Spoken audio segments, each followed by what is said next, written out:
ॐ सहनाववतु सहनौ भुनक्तु सह वीर्यं करवावहै तेजस्विनावधीतमस्तु मा विद्विषावहै। ॐ शान्ति शान्ति शान्तिः। शङ्करं शङ्कराचार्यं केशवं बादरायणं सूत्रभाष्यकृतौ वन्दे भगवन्तौ पुनः पुनः। ईश्वरो गुरुरात्मेति मूर्तिभेदविभागिने व्योमवद्व्याप्तदेहाय दक्षिणामूर्तये नमः। ॐ शान्ति शान्ति शान्तिः।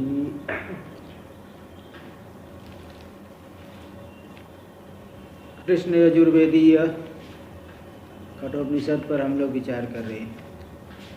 इसके प्रथम अध्याय की द्वितीय वल्ली का 24वां मंत्र आ गया। इसमें बताया कि कौन कौन व्यक्ति जो है नहीं जान सकते। तो जो बता दिए कि जो शारीरिक पाप से नहीं हटा है वह भी नहीं जान पाएगा ब्रह्म ज्ञान के द्वारा।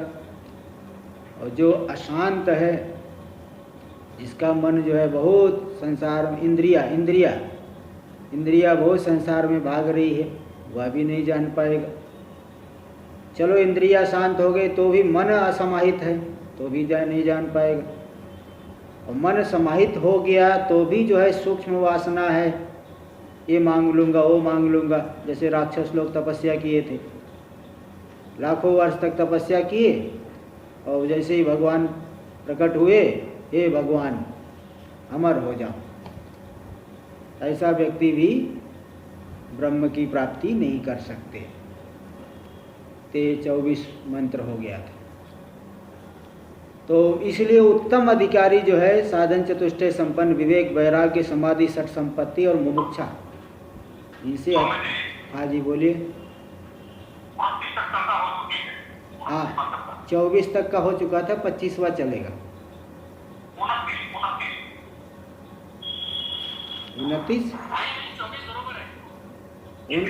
29 क्या, इसमें तो 25 ही मंत्र है।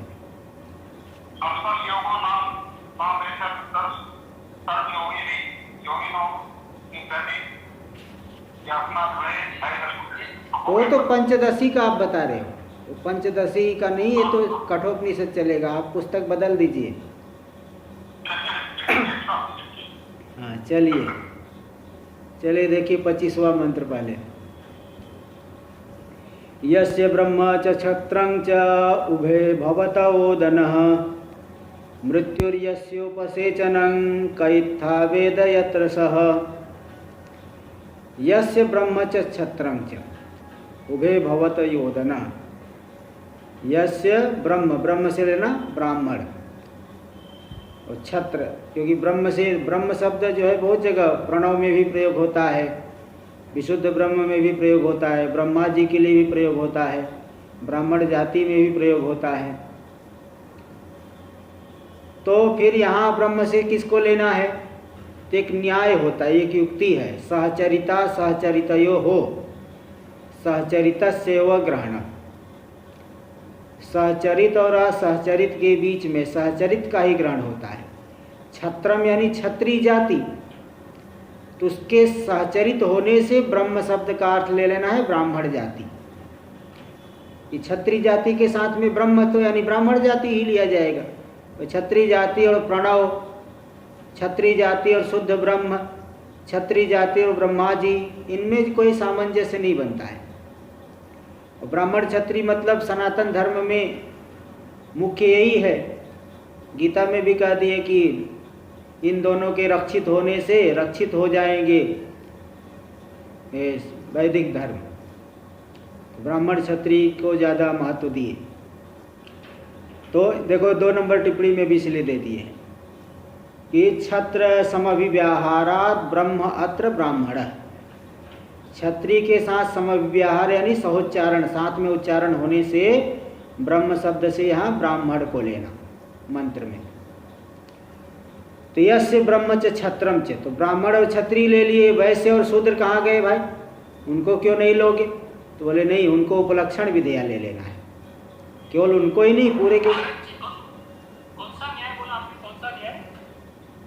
सहचरिता सहचरितयो हो सहचरितस्यैव ग्रहणम। ये कहाँ का मंत्र है? ये न्याय है, एक युक्ति है। समझा? सहचरित और असहचरित के बीच में सहचरित का ही ग्रहण होता है। तो ब्राह्मण और क्षत्रिय, और इनसे उपलक्षित हो गया पूरा जगत। ये नहीं किसी को छोड़ना नहीं है, ये उपलक्षण, क्योंकि मुख्य को बोल देते हैं तो अन्य भी आ जाते हैं। राजा को बोल दिए तो साथ में उसके जो है अन्य लोग भी आ गए। राजा अकेले थोड़ी, मंत्री होगा, कुछ और होंगे, तो इसलिए वो उनका भी ग्रहण उपलक्षण विधेया बाकी पूरे जगत का ग्रहण हो जाएगा। तो ब्राह्मण क्षत्रिय ये दोनों, यानी इन दोनों से उपलक्षित पूरा जगत, जिसके लिए ओदन है, ओदन यानी भात। देखो अभी मीमांसा वाला परिपाठ चल रहा था दोपहर में, जो उनको पता होगा, ब्रीही यानी धान होता है, से भूसी निकल गए तो उसको कहेंगे तंडूल, और वही तंडूल जब पका देंगे तो उसको कह देंगे ओदन यानी भात। संस्कृत भाषा में ओदनम कह देते हैं, इसको हिंदी में कहते भात। पका हुआ जो चावल है उसको भात कहते ओदन। तो ब्राह्मण क्षत्रिय से उपलक्षित पूरा का पूरा जगत, जिसके लिए भात स्थानीय है, और उस भात में क्या मिला करके खा रहे हैं? मृत्युर्यस्य उपसेचनम। उपसेचन यानी चटनी, मृत्यु रूपी चटनी मिला करके पूरे संसार को जो परमात्मा खा रहे हैं। हाँ, तो ऐसा जो परमात्मा है, महाकाल रूपी परमात्मा, पूरे जगत का जो संहार करने वाला, उस परमात्मा को क इत्था वेत यत्र स, कौन जान सकता है वो किस महिमा में है, क्या वो वास्तविक स्वरूप उसका क्या है? इत्थम क, इस प्रकार से कौन जान सकता है? मतलब साधन चतुष्टय संपन्न व्यक्ति ही जान सकता है, साधारण व्यक्ति तो नहीं जान सकता। पूरे संसार को जो मिटा रहा है, मृत्यु रूपी चटनी को मिला करके पूरे संसार को जो संग्रसित कर रहे, ग्रास बना रहे, तो ऐसा उस परमात्मा को कोई साधारण व्यक्ति थोड़ी जान पाएगा, बहुत उत्तम अधिकारी ही जान सकता है, उत्कृष्ट अधिकारी ही जान पाएंगे। तो यहाँ पे उसको कौन जान सकता है? उसको किसको लेना है? परमात्मा को लेना है। इस बात का निर्धारण ब्रह्म सूत्र में हुआ है। ब्रह्म सूत्र में इसी को लेकर के एक अत्राधिकरण, अत्ता चराचर ग्रहणात्, अत्ता यानी खाने वाला, मृत्यु रूपी चटनी मिला करके जो खा रहा है भात, तो ये जो अत्ता खाने वाला कौन है? हाँ, बता तो नहीं रहे, मंत्र में तो एकदम स्पष्ट नहीं हो रहा है कौन खा रहा है। तो वहाँ विकल्प के जीव खा रहा है कि अग्नि खा रहा है कि ईश्वर खा रहा है?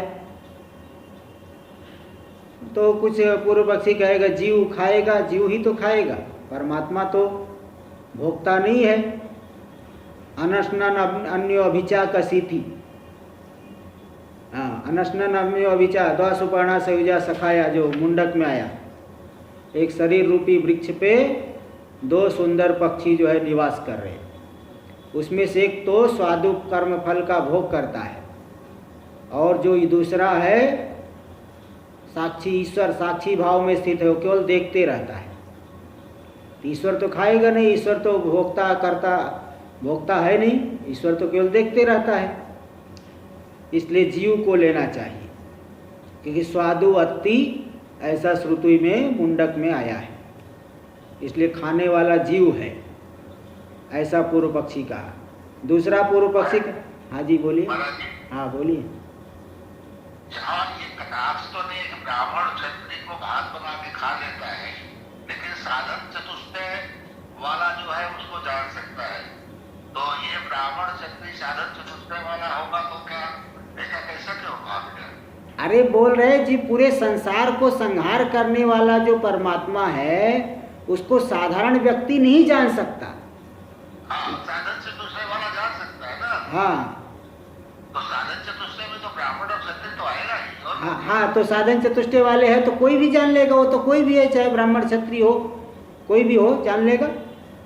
लेकिन ये जो परमात्मा को, पहले परमात्मा के विषय, वो परमात्मा कैसा पूरे संसार को ग्रसित कर रहे हैं, तो ऐसे जो इस व्यापक महिमा वाले जो परमात्मा है उनको कोई साधारण व्यक्ति नहीं जान सकता है, ये कह रहे हैं।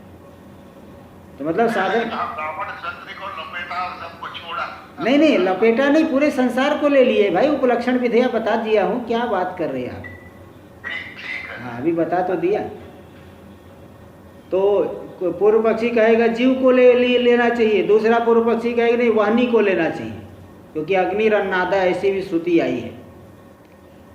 फिर वहाँ बताए नहीं, अत्ता चराचर ग्रहणात् सूत्र है ब्रह्म सूत्र में।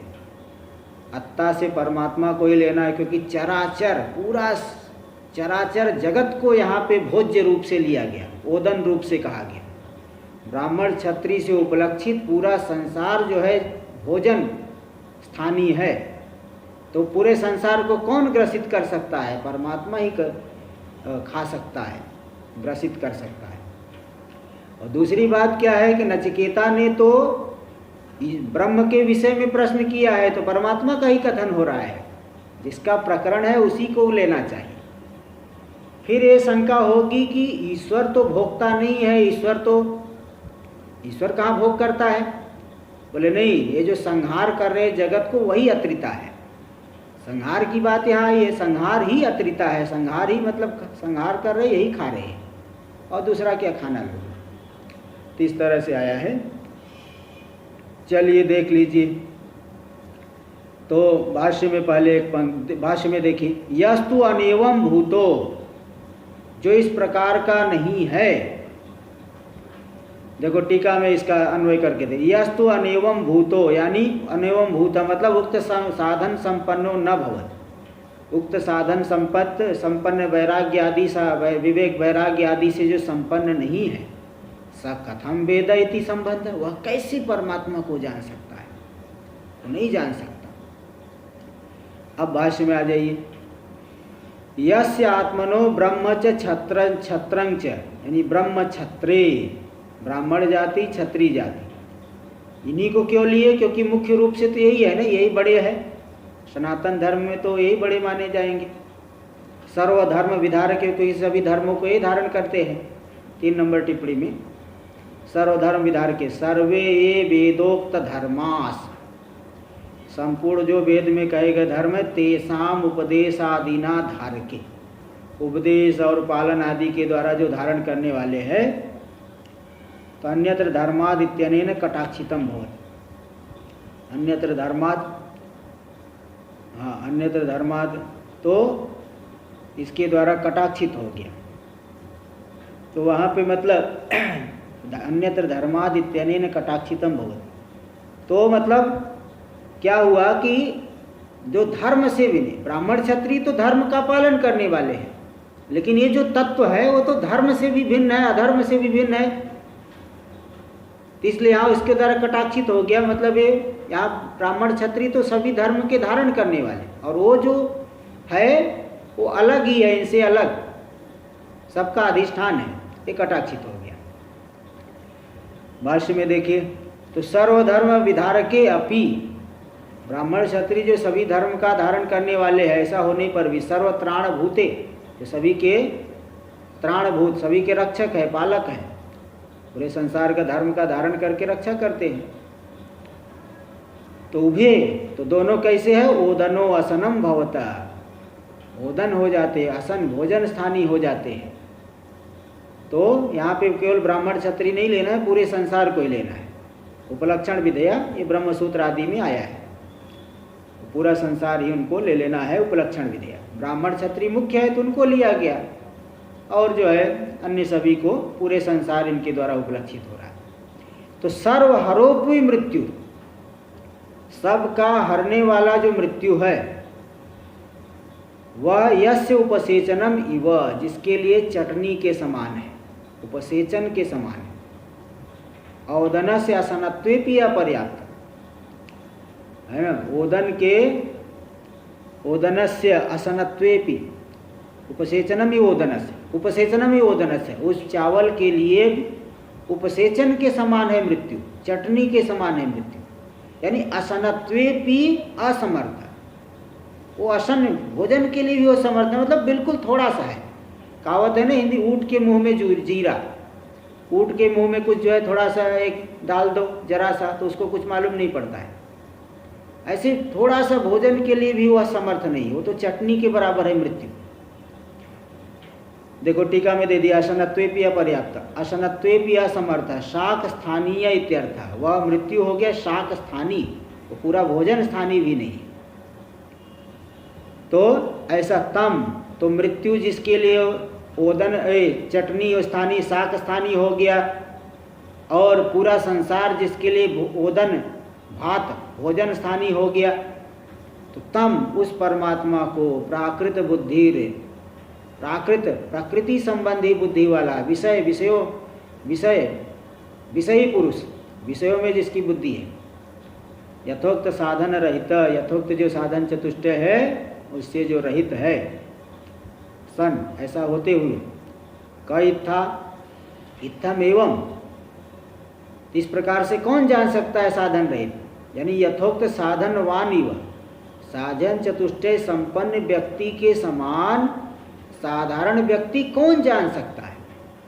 यानी साधन चतुष्टय वाला तो जान लेगा, लेकिन उससे रहित कौन जान सकता है इस परमात्मा को जिसकी महिमा ऐसी है, पूरा संसार जिसके लिए ओदन स्थानीय है। वेद विजानाति यत्र सा आत्मा, कैसे जान पाएगा वो आत्मा कहाँ है, किस महिमा में है, उसकी वास्तविक स्वरूप क्या है, ऐसा साधारण व्यक्ति कैसे जान सकता है, अर्थात नहीं जान सकता। टीका में देख लीजिए, यस्तु, हाँ टीका में, हाँ, यत्र स्वे महिम्नि स विश्वोपसंहारता वर्तते, पूरे विश्व का उपसंहार करने वाला जो परमात्मा है, जिस अपनी स्वकी महिमा में रहता है, तो तथा भूतम तम, अपनी महिमा में स्थित उस परमात्मा को वेद, कौन साधारण व्यक्ति जान सकता है, साधारण व्यक्ति नहीं जान सकता। तो अत्यंत उत्कृष्ट पुरुष ही, उत्कृष्ट अधिकारी ही जान सकते हैं, इस बात को दिखा दिए। ये जो है प्रथम अध्याय की द्वितीय वल्ली पूरी हो गई, अब तृतीय वल्ली आरंभ करते हैं। हाँ जी बोलिए। हिंदी अनुवाद में उन्होंने लिखा है कि उसके लिए कौतूहल पूर्वक श्रुति कहती है, कौतूहल शब्द की यूज किया है। कहाँ पे, कौन सी जगह हिंदी किए हैं? हिंदी पहला, किंतु जो साधक ऐसा नहीं है, हाँ, उसके लिए कौतूहल पूर्वक श्रुति कहती है। हाँ, तो बड़े कुतूहल पूर्वक बता रही है, कुतूहल पूर्वक दिखा रही है श्रुति। कौतूहल मतलब आश्चर्य, कुतूहल होता है ना, मन में कुतूहल होता है कि कैसा है कैसा है, तो कौतूहल पूर्वक बता रही कि ये, इसलिए देखो ने बता दी, बड़े गूढ़ रूप से बताया, तो एक कौतूहल पूर्वक श्रुति कह रही है। एक मन में बना रहता है ना कि कैसा है, तो बड़ा जो है वो कुतूहल पूर्वक श्रुति यहाँ दिखा रही है। हाँ चलिए देखिए, ये हो गया अथ तृतीय वल्ली। अब तृतीय वल्ली का होगा, पहले तो पूर्व वल्ली के साथ द्वितीय वल्ली के साथ इस तृतीय वल्ली का संबंध पहले देखिए, पूर्व के साथ संबंध क्या है। ऋतम पिबंत इत्यस्या वल्ल्या संबंध, ऋतम पिबंत ये तृतीय वल्ली है, इस वल्ली का पूर्व के साथ संबंध, उत्थाप्य उत्थापक भाव संबंध है। पूर्व है, पूर्व में कुछ साधन कम बताए हैं, इसलिए पूर्व हो गया उत्थापक, ये हो गया उत्थाप्य, उसके द्वारा उत्थापित हो रहा है, उठाया जा रहा है। पूर्व की कुछ बातें रह गई है तो उसको आगे उठाया जाएगा, तो उत्थाप्य उत्थापक भाव संबंध है इस वल्ली का संबंध है। क्या संबंध है? विद्या विद्ये नाना विरुद्ध फले इति उपन्यस्ते, विद्या और अविद्या तो नाना फल वाले हैं, विरुद्ध फल वाले हैं। एक का फल है बंधन, दूसरे का फल है मुक्ति। एक का फल है दुखों की प्राप्ति, दूसरे का फल है आनंद रूपता का अनुभव, एक का फल है परिच्छिन्नता, दूसरे का फल है व्यापकता, व्यापक स्वरूप का अनुभव। इस तरह से विद्या और अविद्या नाना फल वाले हैं, विरुद्ध अनेक विरुद्ध फल वाले थी उपन्यास्ते। इस तरह से इनका उपन्यास किया गया। मंत्र आया था दूर में ते विपरीते विसूची विद्यायाच विद्येति ज्ञाता विद्याभीप्सिनम नचिकेतसम मन्ने नत्वा कामा बहवो लोलुपंत। इस तरह से वहाँ मंत्र आया था।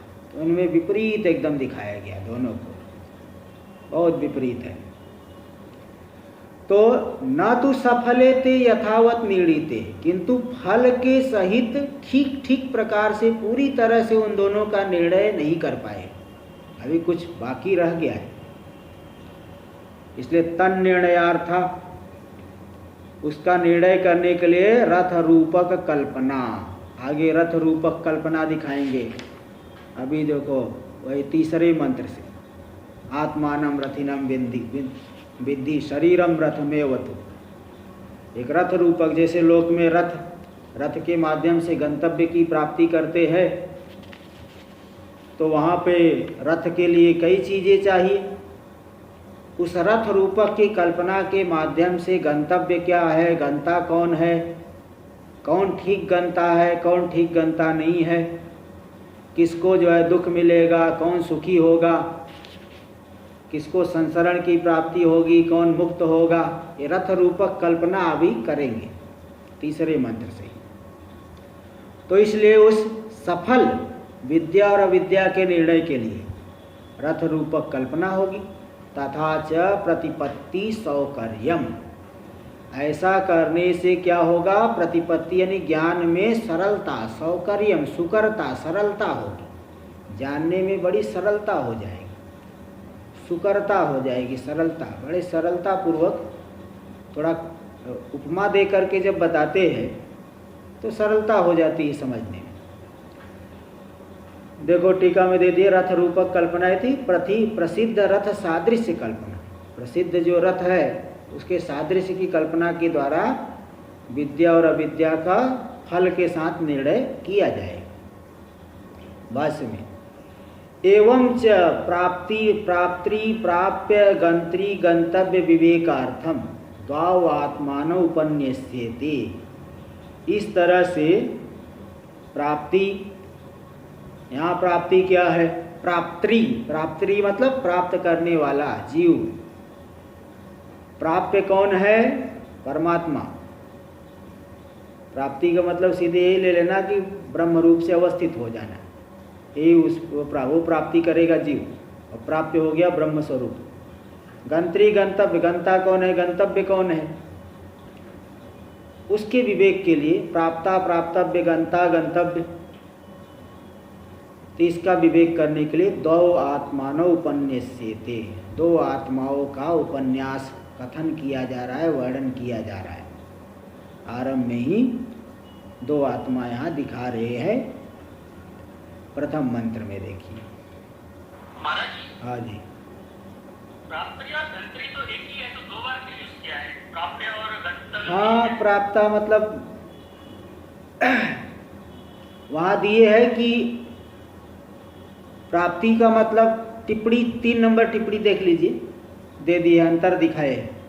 प्राप्ति प्राप्ति तदात्मना अवस्थिति, प्राप्ति का अर्थ लेना तदातु ब्रह्म रूप से अवस्थित हो जाना। तो प्राप्ति करने वाला प्राप्ति हो जाएगा जीव, ब्रह्म रूप से अवस्थित होने वाला जीव हो गया। और गंत्री गमन करने वाला जो गति करे, गति क्या है, गति साक्षात्कार मात्र। तो गति का मतलब ब्रह्म का साक्षात्कार कर लेना, और प्राप्ति का मतलब ब्रह्म रूप से अवस्थित हो जाना। ये थोड़ा सा अंतर हो गया। मतलब जीव अज्ञान दशा में प्राप्ति है, हाँ, और ज्ञान दशा में गंत्री है। नहीं, ऐसा नहीं। प्राप्ति मतलब प्राप्त करने वाला। प्राप्त करने वाला क्या करेगा, प्राप्ति करेगा। तो प्राप्ति करेगा, क्या प्राप्ति है यहाँ पर ब्रह्म रूप से अवस्थित हो जाना। और गंता है जीव, उसके पहले गंता है, पहले गंता बाद में प्राप्ता। गति का मतलब पहले साक्षात्कार करेंगे ना, तो गति मतलब हो गया साक्षात्कार, और प्राप्ति का मतलब हो गया ब्रह्म रूप से अवस्थित होना। इस तरह से दोनों देखो दे दिए टिप्पणी में, 3 नंबर टिप्पणी में स्पष्ट कर दिए हैं। इसलिए टिप्पणी ऐसी जगह पे बहुत काम की होती है। देखिए, तो ये गति का अर्थ हो गया ब्रह्म का साक्षात्कार मात्र, और प्राप्ति का अर्थ हो गया ब्रह्म रूप से अवस्थित होना। इसलिए प्राप्ति गंत्री, प्राप्य गंत्री गंतव्य, इन दोनों इन सब के विवेक के लिए द्वाव आत्मान उपन्यस्यते, 2 आत्माओं का उपन्यास कथन किया जा रहा है, वर्णन किया जा रहा है। प्रथम मंत्र देख लीजिए। ऋतं पिबन्तौ सुकृतस्य लोके गुहं प्रविष्टौ परमे परार्धे छाया तपो ब्रह्मविदो वदन्ति पंचाग्न्यो ये च तृणाचिकेताः। ऋतं पिबन्तौ सुकृतस्य लोके, लोके सुकृतस्य ऋतं पिबन्तौ गुहां प्रविष्ट परमे, गुहां पर प्रविष्टो, परमे परार्धे गुहां प्रविष्टौ छाया तपो ब्रह्मविदो छाया तपो वदन्ति ये च पंचाग्न्यो तृणाचिकेता च छाया तपो वदन्ति। ऐसा अन्वय करना है कि मतलब सुकृत से लोके, सुकृत मतलब स्वयं के द्वारा किया गया, स्वयं के द्वारा किया गया सुकृत ही माना जाता है। स्वयं के द्वारा किया गया तो सुकृत कहते हैं उसको। स्व के द्वारा किया गया सुष्ठु किया गया माना जाता है। दूसरे के ऊपर आधारित रहोगे कोई काम ठीक से नहीं होता है, स्वयं करोगे तो अच्छा करोगे। तो जीव ने जो किया है स्वयं किया है अपना कर्म, सुकृत यानी कर्म। उस सुकृत के फल स्वरूप इस लोक में शरीर में ऋतं पिबन्तौ, ऋत का पान करते हुए 2 लोग हैं। ऋत यानी कर्म फल, ऋत यानी सत्य होता है। सत्य कौन है? कर्म फल, क्योंकि ना भुक्तम क्षीयते कर्म कल्पकोटि सतैरपि। बिना भोग किए कर्म जो है चाहे करोड़ों कल्प बीत जाए वो क्षीण होगा नहीं। इसलिए उसको ऋत शब्द से कर्म फल को कहा गया है। तो स्वयं के द्वारा किए गए कर्मों के लोक में मतलब इस शरीर में रह करके स्वयं के द्वारा कर्म किए गए कर्मों का ऋत सत्य फल का पान करते हुए 2 लोग परमे परार्धे, परम जो सबसे उत्कृष्ट, परार्ध यानी स्थान, परस्य परमात्मा, अर्ध का अर्थ होता है स्थान। परमात्मा की उपलब्धि स्थान जो हृदय है, उस हृदय में गुहा, बुद्धि रूपी गुहा में ये 2 लोग प्रविष्ट है। प्रविष्टौ स्तः, तो कुल मिला के अन्वय हो गया। लोके यानी शरीरे सुकृतस्य स्वयं कृतस्य कर्मणः ऋतं पिबन्तौ परमे परार्धे गुहां प्रविष्टौ स्तः। लोक में यानी शरीर में स्वयं के किए गए कर्मों का ऋत यानी अवश्यम भावी फल उसका पान करते हुए जो परम परार्ध है हृदय स्थान, परमात्मा की उपलब्धि स्थान, उस हृदय स्थान में गुहा यानी बुद्धि रूपी गुहा में 2 लोग प्रविष्ट है। 2 लोग प्रवेश करके वहां पे रह रहे हैं। तो उनको ब्रह्मविदो छाया तपो वदंती, ब्रह्म ज्ञानी लोग उसको छाया और आतप, धूप और छांव के समान एकदम विपरीत कहते हैं। विपरीत है। जीव देखो दीनहीन है, मैं मारा गया, मैं ये हो गया, मैं वो हो गया। जीव करता भोक्ता अपने को मानता है, स्वरूप भूला हुआ है, अल्पज्ञ अल्प शक्तिमान है, और ईश्वर सर्वज्ञ सर्वशक्तिमान स्वरूप को सदा जानने वाले हैं। तो छाया और आतप, धूप के समान, छाया और धूप के समान परस्पर विपरीत है ये दोनों जो बुद्धि रूपी गुहा में प्रवेश किए हुए, ऐसा ब्रह्मवेत्ता लोग कहते हैं। और पंचाग्नियों, केवल ब्रह्मवेत्ता लोग ही नहीं, पंचाग्नि वाले जो गृहस्थ लोग हैं 5 प्रकार की अग्नि होती है, आ जाएगा आगे। तो पंच अग्नि वाले जो गृहस्थ लोग हैं वो लोग भी ऐसा कहते कि 2 है। और त्रिनाचिकेता, त्रिनाचिके 3 बेर नाचिकेता अग्नि का जो चयन करने वाले हैं, जो उपासक लोग हैं, वे लोग भी कहते हैं कि वो 2 है तत्व। बुद्धि रूपी गुहा में प्रविष्ट 2 तत्व है, 2 है, 2 ऐसे है। तो मतलब 2 क्या, एक ही है, उपाधि को लेकर के 2 हो गए हैं। औपाधिक भाव से 2 हो गए, वास्तव में तो 1 है। तो 2 कौन है? एक जीव है, एक परमात्मा है। इसलिए इसके इस मंत्र के ऊपर भी ब्रह्म सूत्र में एक गुहा प्रविष्टाधिकरण है। गुहाम प्रविष्टौ आत्मानो हि तद्दर्शनात्, गुहा प्रविष्टाधिकरण। तो वहाँ ये विचार हुआ कि ये जो बुद्धि रूपी गुहा में प्रविष्ट है, 2 लोगों को बताया गया है कठोपनिषद में। वो 2 लोग कौन है? जीव और ईश्वर को ले लिया जाए कि बुद्धि और जीव को ले लिया जाए? हृदय रूपी गुहा, हृदय में जो गुहा है उस गुहा में प्रविष्ट है, तो उस गुहा में प्रविष्ट बुद्धि और जीव को लिया जाए कि जीव और ईश्वर को लिया जाए? वहाँ भी पूर्व पक्षी आया। पूर्व पक्षी ने कह दिया कि देखो भाई, वहाँ का जो दृष्टांत देख करके तो मुझे यही लग रहा है कि बुद्धि और जीव को लेना चाहिए। कारण कि छाया और आतप, धूप और छांव, इसके समान विपरीत कहा गया। तो जीव देखो चेतन है, बुद्धि जड़ है, दोनों विपरीत हो गए। आत्मा अनात्मा, जड़ चेतन विपरीत है, इसलिए बुद्धि और जीव को लेना ठीक है, तभी ये दृष्टांत घटेगा, ये विलक्षण है। तो ऐसा सिद्धांति ने कहा नहीं, ऐसा मत बोलो, क्योंकि वहाँ रितम पिबंतौ आया है। रित का पान करते हुए, कर्म फल का भोग करते हुए। भोग चेतन करता है, जड़ बुद्धि में भोग नहीं, जड़ का भोग नहीं होता। जड़ का भोग होने लगे तब तो कहेंगे देखो पत्थर भोग कर रहा है, दीवार भोग कर रही है, महल भोग कर रहा है, ऐसा नहीं। गाड़ी वाहन भोग कर रहा है, ऐसा नहीं कोई कहता। भोग चेतन में होता है।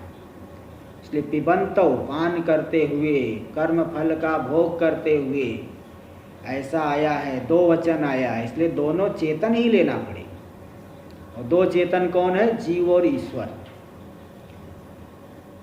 तो बोले भाई जीव और ईश्वर ले लेंगे तो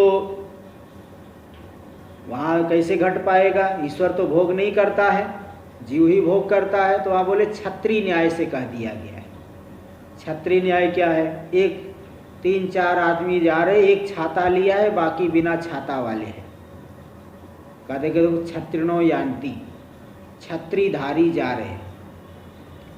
एक छतरी वाला है, बाकी बिना छतरी वाले, तो भी कहते देखो छाताधारी जा रहे हैं। इसी प्रकार कोई शराबी आदमी, उसके साथ कोई रह रहा हो, तो लोग कहते देखो ये सब शराबी लोग हैं, इनसे दूर रहो। एक ही आदमी अगर शराबी है, दूसरा उसका बिना शराबी है, तो भी कहते ये सब खाने पीने वाले लोग हैं, इनसे दूर रहो। तो लोक में ऐसा बहुत देखा गया है। इसी प्रकार कर्म फल भोग करने वाला जीव है, लेकिन ईश्वर सदा साथ में रहते हैं, इसलिए उनको भी पीने वाले, खाने, कर्म फल भोगवान करने वाले कह दिए गए। इसलिए जीव और ईश्वर को लेना चाहिए। और छाया और आतप जो दृष्टांत है, परस्पर विरुद्ध कैसे कह दी? बोले विरुद्ध तो उपाधि को लेकर के, एक सर्वज्ञ है, एक अल्पज्ञ है, एक कर्ता भोक्ता, एक कर्ता भोक्ता नहीं है, एक जो है सर्वशक्तिमान है, एक अल्प शक्तिमान दीनहीन है, एक स्वरूप को जानने वाले है, दूसरा जो है स्वरूप को भूला हुआ है, अज्ञान में भ्रमण कर रहा है। इसलिए जीव और ईश्वर में विलक्षणता भी घट जाएगी। इस तरह से ब्रह्म सूत्र में विचार बताया गया है। तो मतलब वो दोनों, हाँ जी, जीव और ब्रह्म ले तो नहीं चलेगा क्या? नहीं, जीव और ईश्वर लीजिए। और शुद्ध तो ब्रह्म है ना, उपाधि को लेकर जीव ईश्वर हो गए, शुद्ध तो ब्रह्म है, शुद्ध ब्रह्म दोनों में ही अनुगत है। हाँ, ब्रह्म तो दोनों में अनुगत है ना।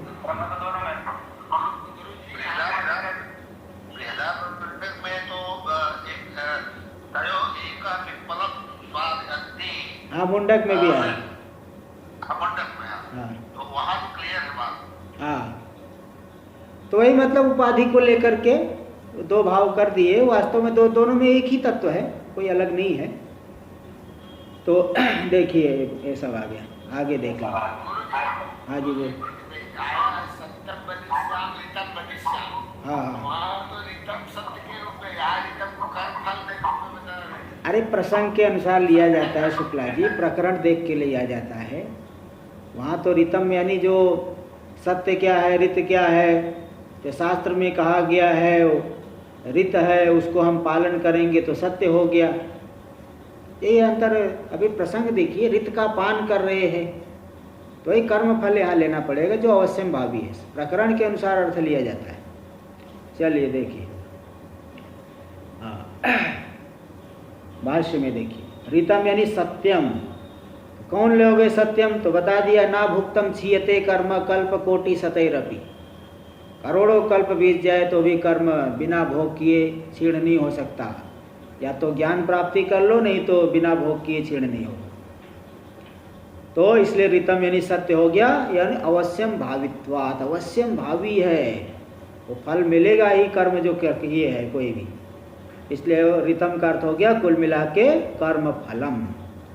उस पिबंत, उस कर्म फल का पान करते हुए।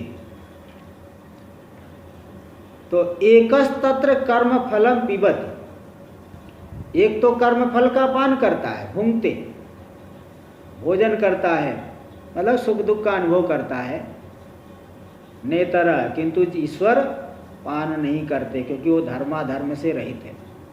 तथापि पात्री संबंधात पिबंतौ इति उच्यते, फिर भी भोजन करने वाले, पान करने वाले के साथ में संबंध है, सदा साथ में ईश्वर रहता है, इसलिए दोनों को छत्री न्याय से पिबंतौ इति उच्यते। छत्री न्याय ने, देखो छत्री न्याय आ गया, छत्रिणो यान्ति, एक छत्रीधारी एक ही है, साथ में बिना छाता वाले हैं तो भी कहते देखो छत्रीधारी जा रहे, छत्रीधारी जा रहे। चार, दो आदमी मोटे मोटे हो और दो पतले पतले हो, बोले ये सब तो पहलवान लोग हैं भाई, इनसे कौन लड़ेगा। ऐसा भी दो मोटे मोटे हो गए, दो पतले पतले हैं तो भी कहे ये सब तो पहलवान लोग हैं, इनसे कौन लड़ेगा। तो ऐसा जो है हो जाता है। तो साथ वालों को भी वो गिन लिया जाता है उसी में। तो ऐसे जीव को भी जीव तो कर्म फल भोग करने वाला है, ईश्वर को साथ में लिए तो उनको भी ले लिए। देखिए भाष्य में दे दिए है, रित पान करता जीवस, रित का पान करने वाले है जीव। वो तावद एकस चेतन, वो तो जीव तो सबसे पहली बात एक चेतन हो गया, सिद्ध है। और द्वितीय अन्वेषण आया, लेकिन जब अब दूसरे को ढूंढना है, जीव तो प्रसिद्ध है, जीव तो सिद्ध हो गया, अब द्वितीय को ढूंढना है। द्वितीय के अन्वेषण की प्राप्ति करने होने पर लोके संख्या श्रवणे समान स्वभावे, लोक में अगर कोई संख्या सुनी गई तो समान स्वभाव वाले में प्रथम प्रतीति देखी जाती। जैसे कह दिए, उदाहरण देते हैं कि भाई देवदत्त के पास दो है, एक गाय तो यहाँ पे है, दूसरी को लाओ। अब दूसरी किसको लाएंगे भाई? भैंस को लाएंगे क्या? दूसरी गाय को ही लाया जाए, क्योंकि कह रहा है देवदत्त के पास दो है, एक गाय यहाँ है, दूसरी को लाओ। तो मतलब दूसरी भी गाय ही है, ये मानना पड़ेगा। तो लोक में संख्या का श्रवण होने पर समान स्वभाव वाले में प्रथम प्रतीति दर्शनार्थ, प्रथम प्रतीति जो है वो देखी जाती है प्रथम। बाद में अगर संभव नहीं तो वो बात अलग है। इसलिए 5 नंबर टिप्पणी में दे दिए, गवा संभवे महिषो भी प्रत्येतुम अर्हति। हाँ, अगर गाय ही संभव नहीं तो महिष भी ले लिया जाएगी, लेकिन सबसे पहली प्रतीति तो समान स्वभाव वाले में होगी। हाँ, अगर संभव नहीं है तब किसी दूसरे को लिया जाता है। इसलिए कह दिए प्रथम प्रतीति दर्शनार्थ। तो चेतनतया समान स्वभाव परमात्मैव द्वितीय प्रतीयते। चेतन के चेतन रूप होने से, जैसे जीव चेतन रूप है तो समान स्वभाव वाला होने से चेतन रूप से समान स्वभाव वाले है परमात्मा। तो परमात्मैव, परमात्मैव ऐकार मात्रा, द्वितीय प्रतीयते, दूसरा वो परमात्मा ही है, ऐसा प्रतीत हो जा रहा है। तो बोले परमात्मा तो पान नहीं करता, बोले नहीं, तस्य उपचाराद ऋत पात्रित्वम, गौण प्रयोग हो गया, उपचार गौण प्रयोग से ऋतपान कर्तृत्व है। वास्तव में वह ऋतपान नहीं करते, वो तो वो जो साक्षी भाव में है, इसलिए वो ऋतुपान नहीं करते। इस तरह से हो गया। आगे देखिए भाष्य में क्षत्रिय न्यायन के बाद, सुकृत से मतलब स्वयं कृतस्य कर्मणः, स्वयं के द्वारा किए गए जो कर्म, सुकृतस्य का अर्थ है स्वयं कृतस्य, क्योंकि स्वयं को किए करे कर्म को सुकृत क्यों कह दिए? बोले कि स्वयं के द्वारा किया गया सुकृत ही होता है, अच्छा ही होता है। आदमी जैसे कोई देखता हूँ भोजन बनाया, भोजन ठीक नहीं बना है, दूसरे लोग बोले ठीक नहीं है, बोले नहीं बहुत अच्छा है, मुझे तो बहुत अच्छा लग रहा है, तो मतलब अपने हिसाब से सही बनाया है। दूसरे कहेंगे भाई आप गलत, ठीक नहीं है, वो कहे नहीं बहुत अच्छा है। स्वयं के द्वारा किया गया वो सुकृत होता है। इसी प्रकार लोक में देखा गया, अपने लड़के है वो गलत किया होगा तो भी करने नहीं है, मेरा लड़का इतना सीधा ये नहीं कर सकता, और दूसरे का लड़का भले सीधा साधा है लेकिन नहीं वही गलती किया होगा, मेरा लड़का ऐसा नहीं कर सकता। सबको इतना थोड़ा मोह रहता है ना अपने बच्चों में, मेरा लड़का ऐसा नहीं, मेरा लड़का तो बड़ा सीधा है। ऐसा देखता हूँ क्या होता है कि वो माता पिता के सामने वो बड़ा सीधा बन के रहते हैं, और बाहर जाके बहुत दूसरे को छेड़ेंगे, किसी को मारेंगे, किसी को कुछ करेंगे, फिर माता पिता के सामने जाके एकदम सीधा बन जाएंगे। तो माता पिता को ये लगता है कि पूरी दुनिया में मेरा लड़का ही सबसे ज़्यादा सीधा है, उनको यही लग जाता है पक्का, पूरी दुनिया में मेरे लड़के के जैसा कोई नहीं है। तो बस ऐसे ही यहाँ पे भी स्वयं के द्वारा किया गया वो सुष्ठु किया गया होता है। स्वयं जो किया बोले भाई मैं बहुत अच्छा किया ऐसा, इसलिए स्वयं के द्वारा किए गए कर्मों को यहाँ सुकृत शब्द से कर दिया, सुष्ठुकृत ऐसा कर दिया। तो उस कर्म का ऋतम यानी फलम, कर्म फलम, क्योंकि अवश्यम भावी है, वो मिलेगा ही, इति पूर्वेण संबंध। तो उसका पान करते हुए, पिबंतो पान करते हुए, कहाँ पे पान करें, कहाँ रह के पान करेंगे? बिना शरीर के तो पान कर नहीं सकते, इसलिए लोके यानी अस्मिन शरीरे, इस शरीर में रह करके कर्म फल का भोग करते हुए दो चेतन प्रविष्ट है। कहाँ प्रविष्ट है? गुहाम यानी गुहायाम बुद्धौ प्रविष्टौ, बुद्धि रूपी गुहा में प्रविष्ट है।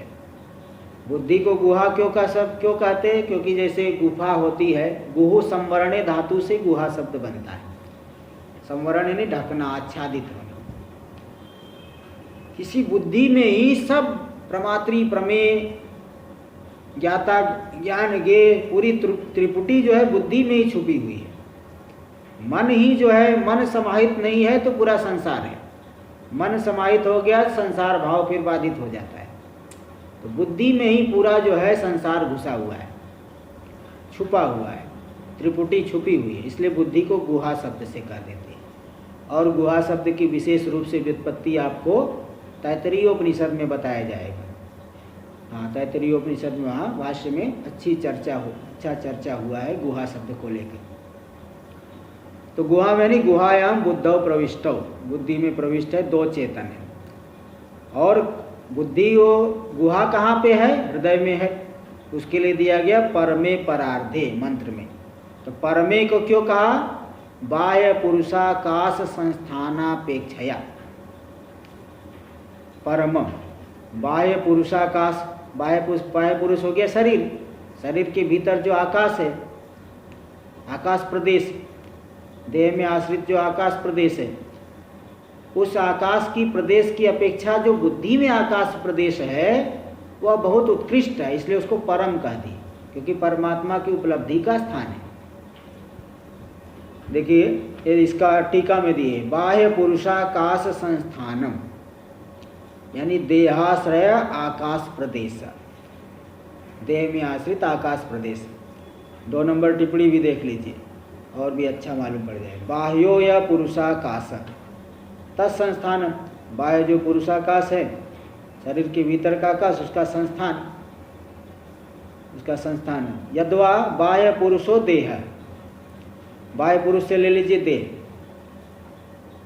अच्छा, बाह्य या पुरुषाकाश, बाह्य जो पुरुष रूपी आकाश, पुरुषाकाश, तत्संस्थानम, उसका जो संस्थान, संस्थान का मतलब तो अवयव संयोग होता है। तो यहाँ जो है आकाश प्रदेश लेना, पुरुषाकाश मतलब आकाश प्रदेश, संस्थान यानी प्रदेश ले लीजिए, आकाश प्रदेश। यदवा बाह्य पुरुषो देह, अथवा बाह्य पुरुष से ले लीजिए देह, और तस्य आश्रय भूत आकाश प्रदेश, उस देह में आश्रित जो आकाश प्रदेश, आकाश संस्थान, वही आकाश प्रदेश हो गया आकाश संस्थान। इति व्याचष्टे, इस तरह से व्याख्या करते देहाश्रय आकाश प्रदेश। भाष्य में देखिए तो परमे यानी बाह्य पुरुषाकाश संस्थानापेक्षया परम, बाह्य पुरुषाकाश शरीर के भीतर आकाश, उस आकाश की अपेक्षा बुद्धि के भीतर जो आकाश है वो परम है, उत्कृष्ट है, परम उत्कृष्टम।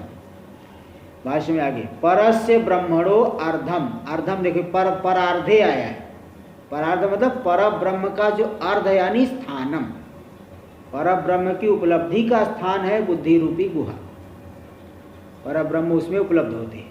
तो परस्य ब्रह्मणो अर्धम यानी स्थानम, परार्धम, परार्धम कहीं पाठ है परार्ध्यम भी, वो भी चलेगा, मंत्र में भी दिए है और यहाँ भी दे दिए परार्धम। तो परब्रह्म का स्थान क्यों कहते हैं उसको, बुद्धि रूपी गुहा को, बोले तस्मिन ही परं ब्रह्मोपलभ्यते, उसी बुद्धि रूपी गुहा में परब्रह्म की उपलब्धि होती है। कभी भी साक्षात्कार होगा तो बुद्धि रूपी गुहा में ही होगा, बाहर ढूंढने से कभी नहीं हो पाएगा, बुद्धि रूपी गुहा में। हाँ जी, महाराज जी, हाँ जी बोलिए। ये जो बुद्धि में आकाश है, ये दहराकाश है क्या? हृदयाकाश वही दहराकाश, सही बात है, दहराकाश जो अल्प छोटा आकाश, बुद्धि छोटी है, हाँ वही दहराकाश, उसी को बोलते हैं। अतस तस्मिन परमे परार्धे, उस परम परमात्मा की उपलब्धि का स्थान जो है हार्दाकाश है, हृदयाकाश, उस हृदयाकाश में दो चेतन प्रविष्ट है। तौच छाया तपोविव, वे छाया और आतप, धूप और छांव के समान एकदम विपरीत है, विलक्षण, विलक्षण है। तो विलक्षण संसारित्वा संसारित्वेन, एक तो संसारी है, कर्ता भोक्ता है, और दूसरा असंसारी है, संसारी नहीं है। तो असंसारित्व असंसारित्व रूप से ब्रह्मविदो वदंती, ब्रह्मवेत्ता लोग ऐसा कहते हैं। तो अब वही उपाधि को लेकर के विपरीत भाव आ गया, वास्तव में विपरीत नहीं, एक ही तत्व है, लेकिन उपाधि को लेकर के दो हो गए, ऐसा ब्रह्मवेत्ता लोग कहते हैं।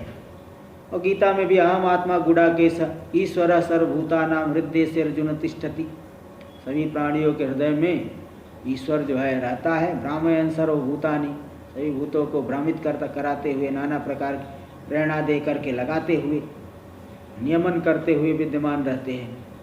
तो ऐसा ये दो चेतन है न। हाँ उसका स्थान जो है जहाँ हाथ है वहाँ क्या? हाँ हृदय, हृदय के भीतर, क्योंकि जो बुद्धि का गोलक है हृदय माना जाता है। बुद्धि के जो गोलक है ना, जैसे चक्षु का आँख का गोलक यहाँ है, यहाँ पे चक्षुर इंद्रिय आके कार्य करेगी, चक्षुर इंद्रिय कार्य करना हो तो यहीं पे आके कार्य करेगी। इसी प्रकार बुद्धि जो है हृदय में रह करके कार्य करती, हृदय बुद्धि का गोलक है, वो स्थान है हृदय। हाँ हार्ट, हृदय पिंड के भीतर जो आकाश है, सूक्ष्म आकाश, उसके भीतर बुद्धि है, उसी बुद्धि के भीतर परमात्मा, हृदय आकाश, बुद्धि के भीतर आकाश, उसके भीतर परमात्मा विशेष रूप से अभिव्यक्त होते हैं। देखिए आगे, न केवलम अकर्मिणो वदन्ति, केवल अकर्मी ज्ञानी लोग ही कहते हैं ऐसी बात नहीं, बल्कि पंचाग्नियो गृहस्था, पंचाग्नि वाले गृहस्थ लोग भी उस बताते हैं कि दो ऐसे है।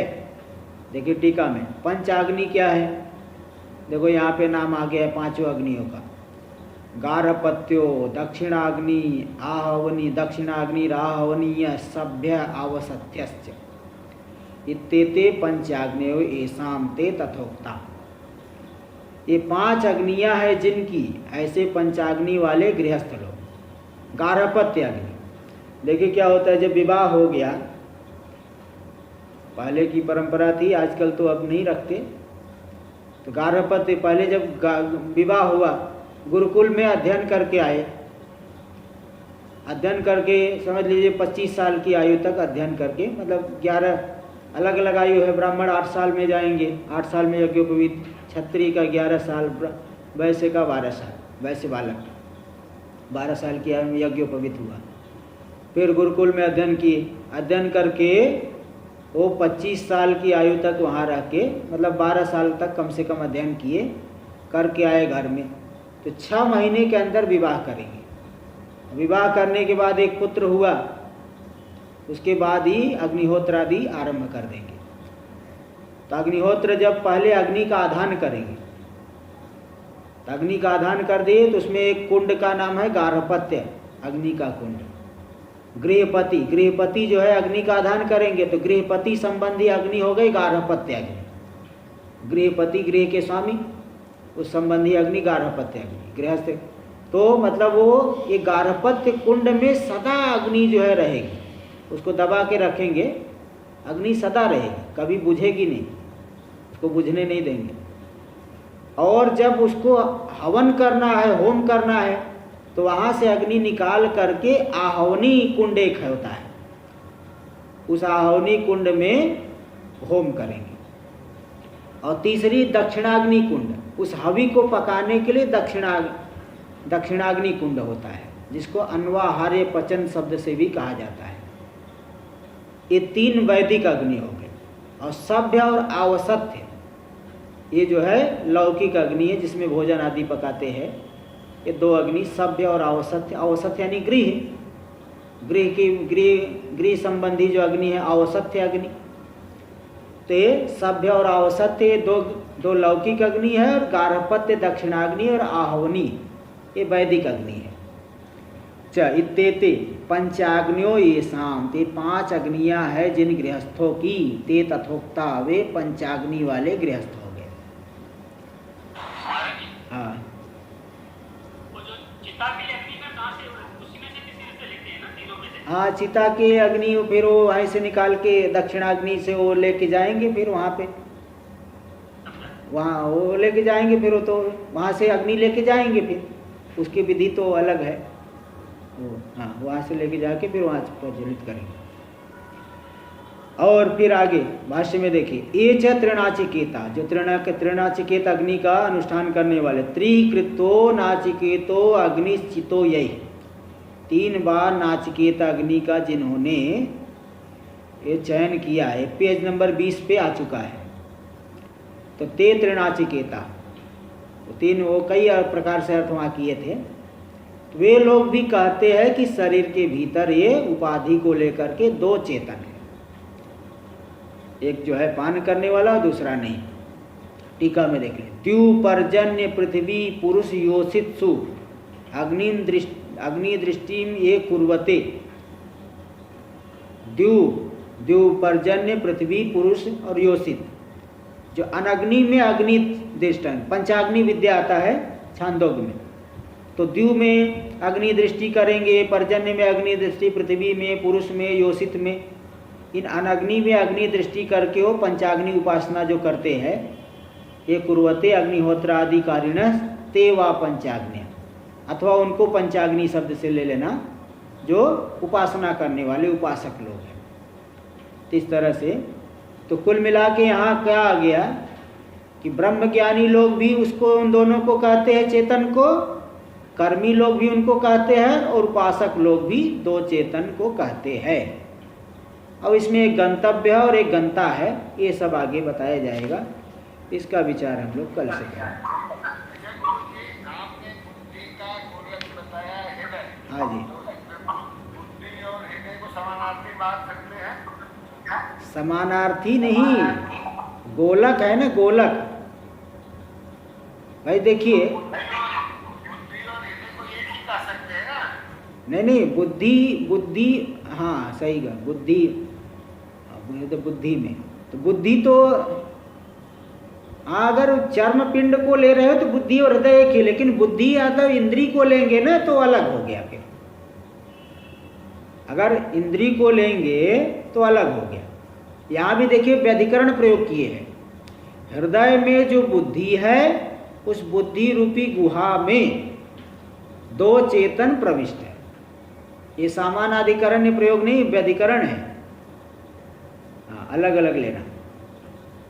चलिए आगे कल करेंगे। ओम सहनाववतु सहनौ भुनक्तु सह वीर्यं करवावहै तेजस्विनावधीतमस्तु मा विद्विषावहै। ओम शांति शांति शांति। शंकरं शंकराचार्यं केशवं बादरायणं सूत्रभाष्य कृतौ वंदे भगवन्तौ पुनः पुनः।